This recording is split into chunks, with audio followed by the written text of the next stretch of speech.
Това е поредния за мен прокурорско-полицейски позор и репресия. В крайна сметка това не е дело за вината на моят доверител, а дали да бъде в ареста. Абсолютно доказано е, че той е с здравословни проблеми. От някое естество той трябва да се лекува, а не да бъде в ареста, където е много опасно за него. И така, до там ще се бориме до край за неговата свобода, защото просто това е недопустимо. Това е подигравка със здравето и съдбата на един млад българин.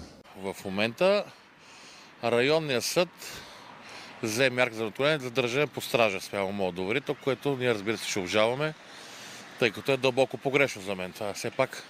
Това не е производство по това дали някой е виновен или невинен, това е дали някой трябва да остане в ареста, като той е неосъждан, с известен самоличност, известен адрес, няма къде се укрива, съдейства винаги, всичко си е плащал като глоби, така че в общи линии поредния прокурорски натиск върху него и полицейска репресия.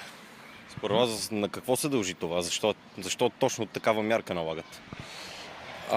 Още съда не се произнесе по отношение на мотивите. Просто каза, задържам го, аз още не съм запознал с съображенията на съда. Подробно ще ги чета, но най-вероятно е приел, че има рисково откриване и извършване на престъпление.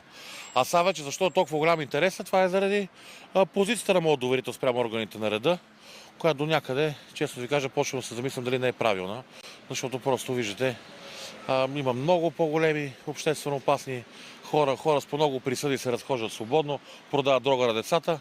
Моят доверител го обвинява за това, че е карал бързо кола в общини, по-просто казвам. За тях това се изразява хулиганството, че е карал малко по-бързо кола. Нали? И нещо много важно, той е дал кръвна проба и преди това 3 дена полицаите го дебнат навсякъде, 3 пъти му правят проби и 3 пъти са отрицателни. Изведнъж този тест след това той е дал кръвна проба, която не е излезнала, но въпреки това има обвинение, което пък е тотално незаконосъобразно.